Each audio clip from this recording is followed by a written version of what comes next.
Hello students, welcome back to Awasthi classes. मैं निकेत अवस्थी। आज यहाँ पर आप लोगों के साथ डिस्कशन करूंगा बिजनेस स्टडीज क्लास 12th के चैप्टर नंबर 3 बिजनेस एनवायरनमेंट के अगले सेगमेंट, जिसका नाम है न्यू इकोनॉमिक पॉलिसी 1991। इसके पहले हम लोगों ने बिजनेस एनवायरनमेंट के जो प्रीवियस वीडियोस अपलोड किए उसमें हम लोगों ने एनवायरनमेंट का मीनिंग देखा, फीचर्स देखे, इंपॉर्टेंस देखे, और वहाँ पर हमने कई सारे डायमेंशंस ऑफ बिजनेस एनवायरनमेंट भी अपने प्रीवियस वीडियोस में देखे हैं। ये सारे ही वीडियोस के जो लिंक है आपको डिस्क्रिप्शन बॉक्स से यहाँ से मिल सकते हैं। आज यहाँ पे डिस्कशन करेंगे, हम चैप्टर को आगे बढ़ा रहे हैं और आज हम यहाँ पे डिस्कशन करेंगे न्यू इकोनॉमिक पॉलिसी 1991 के बारे में, जिसे हम शॉर्टकट में NEP न्यू इकोनॉमिक पॉलिसी का शॉर्टकट है, NEP भी हम कहते हैं। तो सबसे पहले हमारे लिए बहुत छोटा सा सेगमेंट है बिजनेस स्टडीज के क्लास 12th में। तो यहाँ पर NP में सबसे पहले हम NP का मतलब जान लेते हैं कि NP का क्या मतलब होता है। तो अगर आप देखेंगे NP का मतलब लिखा हुआ है। इसके पहले मैं आपको बता दूं, न्यू इकोनॉमिक पॉलिसी जैसे हम 1991 में बना था और जुलाई 1 1991 से ये एप्लीकेबल हो गई थी। इस पॉलिसी को बनाने के लिए, अगर आप, ये आपके लिए नॉलेज की बात होनी चाहिए कि उस टाइम पे हमारे जो प्राइम मिनिस्टर थे वो PV नरसिम्हा राव उस टाइम प्रधानमंत्री थे हमारे, और जो फाइनेंस मिनिस्टर थे, जो वित्त मंत्री थे, वो डॉक्टर मनमोहन सिंह उस टाइम पे हमारे फाइनेंस मिनिस्टर थे। इन लोगों की स्ट्रेटजी ने जो न्यू इकोनॉमिक पॉलिसी बनाई, ये इंडिया में अब तक की सबसे सक्सेसफुल इकोनॉमिक पॉलिसी मानी जाती है। इकोनॉमिक पॉलिसी इसके पहले भी कई बार बन चुकी थी, लेकिन उसमें जो रूल्स रेगुलेशन थे वो बहुत रिजिड थे, बहुत स्ट्रिक्ट रूल्स रेगुलेशन वहाँ पे बने थे, जिसकी वजह से बिजनेसमैन को बिजनेस करने में बहुत सारी प्रॉब्लम हो रही थी। बहुत सारे बैरिकेड्स थे, बहुत सारे वहाँ पे ऐसे क्राइटेरिया थे कि कुछ स्पेसिफिक लोग ही बिजनेस कर सकते थे। इन सब चीज़ों को देखते हुए एक रिफॉर्म किया गया, एक रिवोल्यूशनरी चेंज लाया गया, जिसका नाम यहाँ पर रखा गया न्यू इकोनॉमिक पॉलिसी 1991। और जुलाई 1 से ये पॉलिसी 91 में एप्लीकेबल हो गई, जो अभी तक की सबसे सक्सेसफुल पॉलिसी मैंने आपसे कहा है। तो पहले हम जानते हैं कि न्यू इकोनॉमिक पॉलिसी का मतलब क्या होता है। न्यू इकोनॉमिक पॉलिसी में, न्यू इकोनॉमिक पॉलिसी के पहले जब पॉलिसी बनी थी, NEP के पहले जो पॉलिसीज चल रही थी, उसमें सारा काम जो था वो पब्लिक सेक्टर ही कर रही थी। मतलब सारा ही जो काम था वो गवर्नमेंट के पास में ही था। सारा काम गवर्नमेंट अपने अंडर में कर रही थी। प्राइवेट सेक्टर का बहुत कम बोलबाला था। प्राइवेट सेक्टर में जो लोग वर्क कर रहे थे वो बहुत ही कम, ना के बराबर प्राइवेट इंडस्ट्रीज या प्राइवेट सेक्टर वहाँ पर वर्क कर रहा था। इन सब चीज़ों को देखते हुए जब सरकार ने देखा, गवर्नमेंट ने देखा कि सारा काम हम ही कर रहे हैं, लेकिन फिर भी हमारे काम में शार्पनेस नहीं है, रेवेन्यू लगातार वहां पे डिक्रीज होता जा रहा था, डिफिसिट का बजट हर साल का बन रहा था, ये सारे कॉन्सिक्वेंसेस अराइज हुए, जिसकी वजह से गवर्नमेंट ऑफ इंडिया ने अपनी पॉलिसीज को रिफॉर्म किया और न्यू इकोनॉमिक पॉलिसी बनाई, जिसमें क्या क्या एडवांटेजेस मिले या क्या क्या चेंजेस किए गए, ये यहाँ पे आप देखने की कोशिश करते हैं। तो NEP refers to economic liberalisation और relaxation in the import tariffs. तो आपने देखा कि जब 1991 के पहले जो पॉलिसीज बनी थी, उसमें इंटरनेशनल बिजनेस करने के लिए, इंटरनेशनल बिजनेस का मतलब है कि जब इंडिया का कोई पर्सन इंडिया के बाहर बिजनेस करना चाह रहा था, उसमें दो चीजें थी, या तो इंपोर्ट करता, वहां से गुड्स को मंगाता, या इंडिया में बने हुए गुड्स को वहां पे एक्सपोर्ट करता। दोनों ही इंटरनेशनल बिजनेस के पार्ट है, चाहे हम इंपोर्ट करें चाहे एक्सपोर्ट करें। और इसके लिए जो लाइसेंस लेना पड़ता था गवर्नमेंट ऑफ इंडिया से, वो बहुत कॉम्प्लिकेटेड था। लॉट्स ऑफ वहां पर रिक्वायरमेंट्स थी, पेपर वर्क बहुत ज्यादा था, जिसकी वजह से कोई भी पर्सन इंटरनेशनल बिजनेस करने से हेजिटेट होता था। उसके अंदर ये डर था कि यहाँ बहुत सारी लीगल फॉर्मेलिटीज पूरी करनी पड़ेंगी, और पूरी करने के बाद भी गवर्नमेंट ऑफ इंडिया से अप्रूवल मिलेगा बिजनेस करने का, नहीं मिलेगा, बहुत सारा टाइम, बहुत सारा पैसा भी लग जाता था। ये सारे फेलियर थे, जिसकी वजह से गवर्नमेंट रेवेन्यू जनरेट नहीं कर पा रही थी। तो यहाँ पर अगर आप देखेंगे तो पहला ही लाइन लिखा है कि लिबरलाइजेशन और रिलैक्सेशन। हमने, गवर्नमेंट लिबरल हो गई। लिबरल का मतलब हो गया कि गवर्नमेंट ने बहुत सारे रूल्स रेगुलेशन को वहां पे खत्म कर दिया, और गवर्नमेंट ने रिलैक्सेशन प्रोवाइड किया इंपोर्ट टैरिफ्स को। इसके अगर आप देखेंगे तो लिखा है डी रेगुलेशन ऑफ मार्केट। जो रूल्स रेगुलेशन वहां पे बनाए गए थे मार्केट के लिए, उनको डी रेगुलेट किया गया। उन बहुत सारे रूल्स को या तो खत्म कर दिया गया, या तो इसमें बहुत सारे लीनियंट इंप्रूवमेंट किए गए। बहुत सस्ता मतलब कि बहुत ईजी और बहुत आसानी से लोगों के अंडरस्टैंडिंग में हो जाए, बहुत समझ में आ जाए, ऐसे रूल्स रेगुलेशन वहां पे बनाए गए। और opening the market for private and foreign players. तो वहाँ पर प्राइवेट लोगों के लिए भी, जो प्राइवेट सेक्टर, क्योंकि हमने पढ़ा कि सारा ही काम गवर्नमेंट ऑफ इंडिया कर रही थी, तो गवर्नमेंट ऑफ इंडिया ने अपने हैंड्स ओपन किए और प्राइवेट सेक्टर को भी बोला कि नहीं, आप हमारे साथ मिलकर काम करो, जिसको हमने प्राइवेटाइजेशन का नाम दिया। अभी हम आगे देखेंगे कि प्राइवेटाइजेशन क्या होता है। तो प्राइवेट सेक्टर वालों को हमने कहा कि आप हमारे साथ मिलकर वर्क करिए। हमने फॉरेन ट्रेड बढ़ावा देने के लिए फॉरेनर्स जो थे, जो फॉरेन कंपनीज थी, जो फॉरेन मार्केट था, उसको अगर बहुत अपने इंडिया में उसकी रिकवरी करने के लिए हमने उनको यहाँ पर, जो उसके बिजनेसमैन थे, जिसको हमने यहाँ पे प्लेयर्स लिखा है, तो उन लोगों के लिए हमने बहुत यहाँ पे लीनियंट यहाँ पे रूल्स रेगुलेशन बनाए। And reduction of taxes to expanded the economic wings of country. बहुत सारे टैक्सेस लगते थे, बहुत सारे बल्कि टैक्सेस थे। अगर आप किसी तरीके से फॉरेन बिजनेस करने भी लगते थे तो बहुत सारा टैक्स आपको देना पड़ता था, जिसकी वजह से लोग इस वजह से डरते थे कि हम तो बहुत सारा अपनी रेवेन्यू, अपनी इनकम का पैसा सरकार को टैक्स में दे देंगे, जिसकी वजह से इंटरनेशनल बिजनेस की ग्रोथ नहीं हो पा रही थी। इन सारी वजह को देखते हुए तो सरकार ने वहाँ पर टैक्स रेट भी कम किया और इकोनॉमिक डेवलपमेंट के लिए बहुत सारे रिफॉर्म्स किए और न्यू इकोनॉमिक पॉलिसी बनाई, जो अभी तक की सबसे सक्सेसफुल पॉलिसी हुई। इस पॉलिसी में गवर्नमेंट ऑफ इंडिया ने तीन मेजर चेंजेस किए। उन्हें इस पॉलिसी को हम अगर न्यू इकोनॉमिक पॉलिसी या NEP शॉर्टकट में जिसे हम कह रहे हैं ना बोले, और इसे हम LPG बोले। LPG का मतलब होता है लिबरलाइजेशन, प्राइवेटाइजेशन एंड ग्लोबलाइजेशन। इसे LPG पॉलिसी भी कहते हैं। तो LPG पॉलिसी बनाई गई।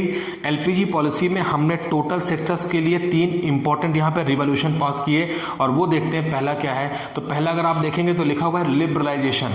लिबरलाइजेशन का मतलब हो गया कि गवर्नमेंट्स बहुत ज़्यादा लीनियंट हो गई, बहुत ज़्यादा उसने ईजी टर्म्स कंडीशन बना दी बिजनेस करने के लिए। इसके पहले 91 के पहले, LPG के पहले रूल्स रेगुलेशन बहुत टफ थे, बहुत सारी जगहों पर लाइसेंस लेना कंपलसरी था, बहुत रिस्ट्रिक्टिव एंट्री थी, कुछ स्पेसिफिक पर्सन ही वहाँ पर बिजनेस कर सकते थे।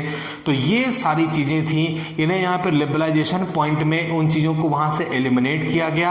और अगर एलिमिनेट नहीं किया गया तो बहुत इजी किया गया। तो फॉलोइंग पॉइंट्स हैं जिसे हम अगर समझ लेते हैं तो हम लिबरलाइजेशन को आसानी से समझ सकते हैं। तो अगर आप देखेंगे लिखा end of licensing quota. End of licensing quota का मतलब होता है कि गवर्नमेंट ने सारे ही सेक्टर में लाइसेंस नहीं पे वहां पे खत्म किया। कई सेक्टर ऐसे हैं जहां पे लाइसेंस अभी भी लेना जरूरी है, लेकिन बहुत सारे सेक्टर में, मेजर एरिया में गवर्नमेंट ने लाइसेंस लेने की क्राइटेरिया का जो फॉर्मेलिटी थी या तो उससे बहुत लीनियंट कर दिया, या तो वहां पे लाइसेंस लेने की जो कंपल्सन थी उसे ही खत्म कर दिया। No restriction on expansion. अगर आप बिजनेस का एक्सपेंशन कर रहे हैं तो गवर्नमेंट के पास लाइन में जाके खड़े हैं हम और आप बिजनेस से एक्सपेंशन नहीं कर पा रहे हैं, इन सब में सरकार ने बहुत लीनियंसी दिखाई और वहां पे बहुत ईजी टैरिफ बना दिए।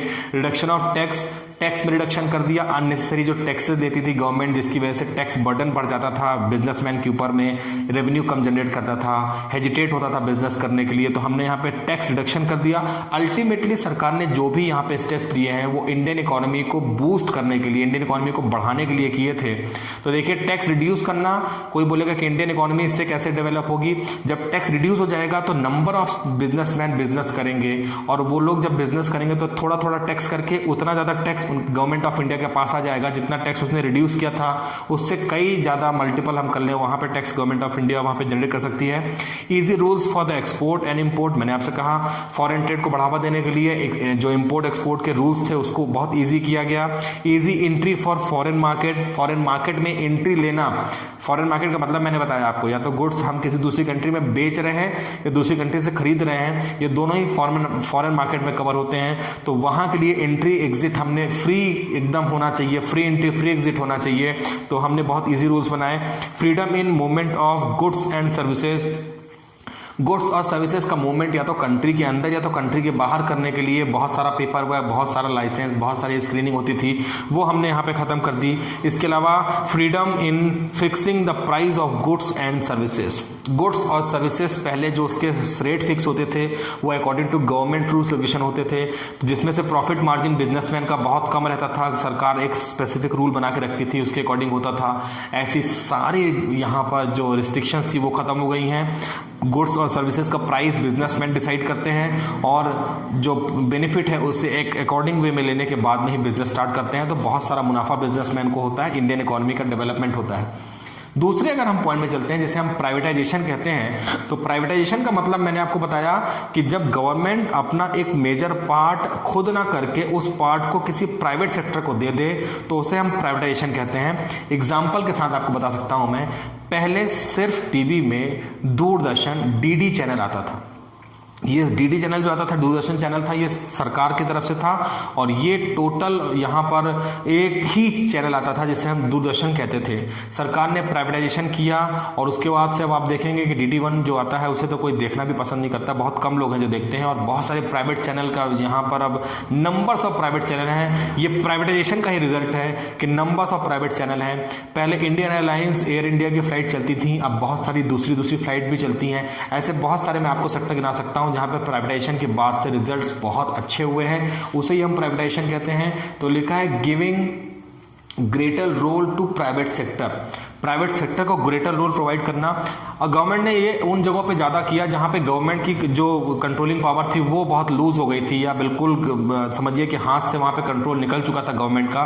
तो गवर्नमेंट ने पहले जो प्राइवेटाइजेशन किया वो वैसे सेक्टर में किया जिसमें गवर्नमेंट अच्छे से काम नहीं कर पा रही थी, और गवर्नमेंट ने जब प्राइवेटाइजेशन किया तो गवर्नमेंट ने ये देखा कि प्राइवेट सेक्टर वाले तो काम बहुत अच्छे से कर रहे थे, और जितना रेवेन्यू गवर्नमेंट नहीं जनरेट कर पा रही थी उससे ज़्यादा रेवेन्यू प्राइवेट सेक्टर वाले जनरेट कर रहे थे। और जनरेट करने के बाद सरकार को जितना टैक्स मिल रहा था वो बहुत सफिशिएंट था गवर्नमेंट के जो टैक्स मिल रहा था। यहाँ पे आपने देखा ब्रैकेट में मैंने डिसइन्वेस्टमेंट लिखा है, तो प्राइवेटाइजेशन को ही हम डिसइन्वेस्टमेंट कहते हैं। When public sector shifted from public to private sector then it is called disinvestment. तो डिसइन्वेस्टमेंट का मतलब भी प्राइवेटाइजेशन है। सेटिंग अप BIFR वहाँ पे गवर्नमेंट ऑफ इंडिया ने बनाया, और BIFR का मतलब होता है board of industrial and financial reconstruction का मतलब हो गया है कि गवर्नमेंट ऑफ इंडिया ने न्यू इकोनॉमिक पॉलिसी में अपने प्राइवेटाइजेशन पॉइंट में BIFR एक वहाँ पे एक यूनिटी बनाई, एक यूनियन बनाया, एक बोर्ड बनाया वहाँ पर, और उस बोर्ड में उन लोगों ने सरकार ने, गवर्नमेंट ऑफ इंडिया ने ऐसी इंडस्ट्रीज जो बिल्कुल सिक हो गई थी, सिक मतलब हो गई थी जो बिल्कुल शट डाउन पॉइंट पे थी, जो प्रॉफिट जनरेट नहीं कर रही थी, बंद होने वाली थी, उन इंडस्ट्रीज को बंद करने के लिए उन्होंने बोर्ड बनाया। बोर्ड ने सर्वे किया और देखा कि ऐसी इंडस्ट्रीज जो बिल्कुल फीड नहीं करा पा रही हैं बिजनेस को, उस इंडस्ट्रीज को बंद करने का फैसला किया। लेकिन कई इंडस्ट्री ऐसी थी जिनको थोड़ी सी फंडिंग देने के बाद में, थोड़ी सी फीडिंग कराने के बाद में इंडस्ट्री अपने आप को रिहेबिलिटेट कर रही थी, अपने आप को रिवाइव कर रही थी, वापस से स्टैंडिंग पॉइंट में आगे खड़ी हो रही थी। ऐसी इंडस्ट्रीज को वहां पे फंड देने का काम किया गया। तो BIFR ने 2 इंपॉर्टेंट काम किए। जो यूनिट बिल्कुल सिक थी, बिल्कुल काम करने लायक नहीं थी, लॉस में चल रही थी, उसे बंद कर दिया। दूसरी ऐसी यूनिट जिन्हें हम थोड़ा सा फंड देने के बाद में वहां पे उन्हें वापस से स्टैंड कर सकते थे, तो गवर्नमेंट ने उन्हें फंडिंग दी, और उसके बाद वो इंडस्ट्री भी हमारी तेजी से वर्क करने लगी। तो BIFR बनाया गया। इसके अलावा dilution of stake of government का जो स्टेक था, जो गवर्नमेंट की हिस्सेदारी थी, उसे वहां पे गवर्नमेंट ने डाइल्यूट किया, प्राइवेट सेक्टर को दिया। If private sector acquires more than 51% share then it results in transfer of ownership and management of private sector. तो आपने देखा कि गवर्नमेंट ने क्राइटेरिया बना दिया, अगर 51% से ज़्यादा शेयर की प्राइवेटाइजेशन हो जाए तो गवर्नमेंट ने कहा कि जिसके पास मेजॉरिटी होगी, जिसके पास मोर देन 51% शेयर होंगे, वही बिजनेस का ओनर माना जाएगा। तो अगर कोई प्राइवेट सेक्टर किसी गवर्नमेंट सेक्टर के मोर देन 51% शेयर की होल्डिंग कर लेता था तो ओनरशिप जो थी वो गवर्नमेंट की नहीं बल्कि प्राइवेट सेक्टर की मानी जाएगी। ऐसा भी ये चेंज किया गया न्यू इकोनॉमिक पॉलिसी में। तो प्राइवेटाइजेशन में ये पॉइंट है, आप बुक में देखेंगे आपको 2-4 और पॉइंट मिल जाएंगे जो टोटली इससे मिलते हुए पॉइंट है। तीसरे पॉइंट में चलते हैं जिससे हम ग्लोबलाइजेशन कहते हैं। ग्लोबलाइजेशन का सीधा मतलब है ग्लोबल रीच। माफ कीजिएगा, ग्लोबल रीच का मतलब होता है कि गवर्नमेंट ऑफ इंडिया में हम इंडिया के बाहर जब भी कोई वर्क करने का सोचते थे तो बहुत सारे लीगल फॉर्मेलिटीज़ करनी पड़ती थी, बहुत सारा पेपर वर्क करना पड़ता था। तो ग्लोबलाइजेशन में इन सब चीज़ों का ध्यान रखा गया और ग्लोबल मार्केट, फॉरेन मार्केट तक रीच करने के लिए ग्लोबलाइजेशन का पॉइंट लाया गया। अगर आप इसमें देखेंगे तो लिखा है integration of various economics of world की जितनी भी इकोनॉमी है सबको इंडिया के साथ क्लब टुगेदर, सबको इंडिया के साथ कोरिलेट करने के लिए, जोड़ने के लिए यहाँ पर ऐसी पॉलिसी बनाई गई 1991 में एलपीजी में। ग्लोबलाइजेशन, ग्लोबल रीच को इजी किया गया, बहुत सारे एक्सपोर्ट इंपोर्ट के जो लाइसेंस थे उन्हें ख़त्म किया गया, पासपोर्ट वीज़ा बनने के भी वहाँ पे जो टर्म्स कंडीशन थे उन्हें बहुत लीनियंट किया गया। इसके अलावा remove many restrictions from import of capital goods. Capital goods का मतलब आपको जानना होगा, एक होता है कंज्यूमेबल गुड्स। कंज्यूमेबल गुड्स का मतलब होता है एक ऐसा गुड जो यूज करने के बाद में कंज्यूम हो जाता है, लेकिन कैपिटल गुड्स का मतलब होता है जिसके बेसिस पे वो गुड्स जो बनता है। जैसे मैं बात करूं कि ये मार्कर है तो ये कंज्यूमेबल आइटम है क्योंकि इसको हम यूज करते हैं, लेकिन इस मार्कर के बनने की जो मशीन है जिसके बेसिस पे ये मार्कर कई बार मैन्युफैक्चरिंग होती रहती है मार्कर की, तो वो कैपिटल गुड्स कहलाता है। और कैपिटल गुड्स के फॉरेन से मंगाने के लिए, क्योंकि अगर हमें बहुत अच्छा बिजनेस करना है, स्टैंडर्ड का बिजनेस करना है, तो हम बहुत सारा डिपेंडेंट है फॉरेन मार्केट से आने वाली मशीनरीज के ऊपर में। सोफिस्टिकेटेड मशीनरी फॉरेन से आती हैं, जैपनीज मशीनरी हम बहुत ज़्यादा यूज़ करते हैं, उनके लिए हमने वहाँ पर काफ़ी लीनियंट हो गई गवर्नमेंट, और फॉरेन से कैपिटल गुड्स को मंगाने के लिए जो रिस्ट्रिक्शंस है उन्हें ख़त्म कर दिया गया। इसके अलावा abolition of export duty, export duty को टोटली खत्म कर दिया गया है। मैं आपको बता दूं, अगर आप इंटरनेशनल बिजनेस कर रहे हैं और अपने गुड्स का इंडिया के बाहर गुड्स ले आके बेचना चाहते हैं और आपने अगर वहाँ पर एक्सपोर्ट ड्यूटी पेमेंट कर भी दी है, तो बहुत सारे लीगल जो रिक्वायर्ड पेपर हैं, अगर आप वो पेपर वहाँ पे गवर्नमेंट के सामने ले जाके प्रेजेंट कर देते हैं, भले ही आपने वहाँ पे एक्सपोर्ट ड्यूटी पेमेंट कर दी है, तो गवर्नमेंट आपका सारा एक्सपोर्ट ड्यूटी वापस कर देती है। और अगर आपने एक्सपोर्ट ड्यूटी नहीं पे की है तो वो एक्सपोर्ट ड्यूटी आपको देने की ज़रूरत नहीं है, अगर आपने सारे ही वहाँ पर रिक्वायर्ड डॉक्यूमेंट वहाँ पर प्रिपेयर कर रखें। तो ये यहाँ पर बहुत इंपॉर्टेंट वर्क किया है लिबरलाइजेशन, ग्लोबलाइजेशन में। इसके अलावा reduction of import duty, import duty का मतलब हो गया जब गुड्स किसी दूसरी कंट्री से हमारे कंट्री में आता था तो उसमें हम बहुत ज़्यादा ड्यूटी लगा देते थे, बहुत सारा टैक्स लगा देते थे, उस टैक्स में भी रिडक्शन किया गया ग्लोबलाइजेशन पॉइंट में। Easy entry of foreign companies, तो ये पॉइंट तो हमने ऊपर ही देख लिया कि फॉरेन कंपनीज की एंट्री यहाँ पर इजी कर दी गई, और फॉरेन कंट्री की एंट्री इजी होने के बाद में एक पॉइंट आया जिसे हम FDI कहते हैं, फॉरेन डायरेक्ट इन्वेस्टमेंट। 100% का इन्वेस्टमेंट हम कर सकते हैं फॉरेन डायरेक्ट का, कंपनी फॉरेन की आके इंडिया में 100% का इन्वेस्टमेंट कर सकती हैं, इकोनॉमी को हम ऊपर ले जा सकते हैं। ये सारे मेजर रिफॉर्म्स इस LPG पॉलिसी में हुए, जिसे हम न्यू इकोनॉमिक पॉलिसी या NEP या LPG पॉलिसी के नाम से जानते हैं। इस वीडियो में मैं इतना ही रखूंगा, और नेक्स्ट वीडियो में हम जब आगे चलेंगे तो नेक्स्ट वीडियो में मैं आपको बताऊंगा कि जो इम्पैक्ट हैं या जो चेंजिंग ऑफ इकोनॉमिक पॉलिसी हैं उसके इफेक्ट्स क्या हुए बिजनेस के ऊपर, उसका क्या इम्पैक्ट पड़ा, ये हम अपने अगले वीडियो में देखेंगे। इस वीडियो में फिलहाल इतना ही रखते हैं। इस वीडियो को आप देखिए और आपको चीज़ें समझ आएंगी। Thank you very much and wish you all the very best.